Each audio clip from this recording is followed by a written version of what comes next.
আসসালামু আলাইকুম। আমি MD Muhammad Jahidul Islam. Today this is my first video content. এটা আমার আজ প্রথম ভিডিও কন্টেন্ট। আজকে আমি আলোচনা করব মডেল ভার্ব কোনগুলোকে আমরা বলি।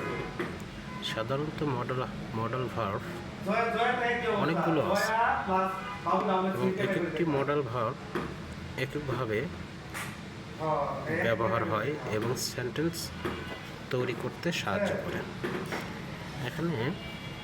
এখানে অনেকগুলো মডেল ভার্ব দেখতেছি, যেমন এই যে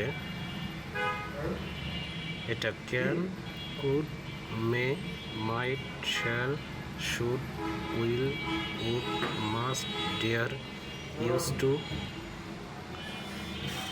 এগুলো হচ্ছে মডেল ভার্ব। এছাড়া আরও অনেকগুলো ভার্ব আছে, যেমন had better, would rather, would sooner, be allowed to, be going to, have to, has to, am to, is to, are to, was to, were to, had to, must, be able to, be supposed to, be bound to, be liable to, be willing to, be forbidden to, এগুলো modal verb হিসেবে গণ্য করা হয়।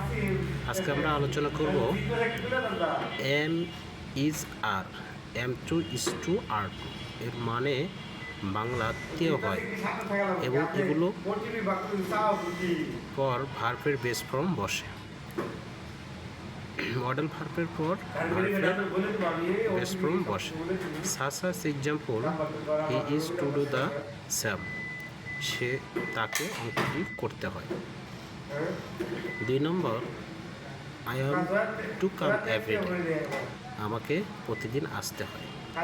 এটা হলে sentence এবং এটা আবার I am not to come everyday, আমাকে প্রতিদিন আসতে হয় না, এটা হচ্ছে নেগেটিভ হয়ে গেছে। এরপরে am I to come everyday, এটা ইন্টারোগেটিভ হচ্ছে এবং প্রশ্নবোধক সেন্টেন্স হয়েছে। প্রশ্নবোধক সেন্টেন্স হলে সাহায্যকারী ভাব সামনে যায়, সাহায্যকারী ভাবটা হলে এম, এই জন্য এম সামনে যায়, বাকি সেন্টেন্সটা সব ঠিক আছে।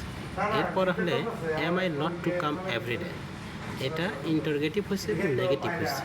যেহেতু নট আছে আর সাহায্যকারী ভাব এম যদি সামনে যায় তাহলে ইন্টারোগেটিভ হয়, প্রশ্নবোধক সেন্টেন্স হয়।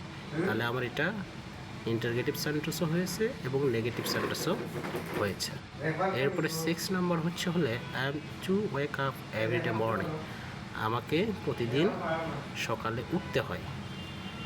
এখানে এটাও আপনি চাইলে ইন্টারোগেটিভ করতে পারেন এবং নেগেটিভ করতে পারেন, যেটা আপনার মন চায় সেটা আপনি করতে পারেন।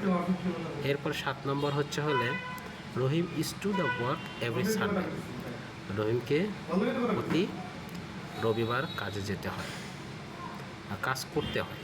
রহিমকে প্রতি রবিবার কাজ করতে হয়, যেহেতু তেও হয় থাকলে সাহায্যকারী ভার্বের সাথে টু বসে। এরপরে 8 নম্বর I am to go out for issue of business, আমাকে ব্যবসার কাজে বাইরে যেতে হয়। এখানে আই হলে সাবজেক্ট, এম হলে সাহায্যকারী ভাব। এরপরে টু আই এম টু হলে মডেল ভার্ব।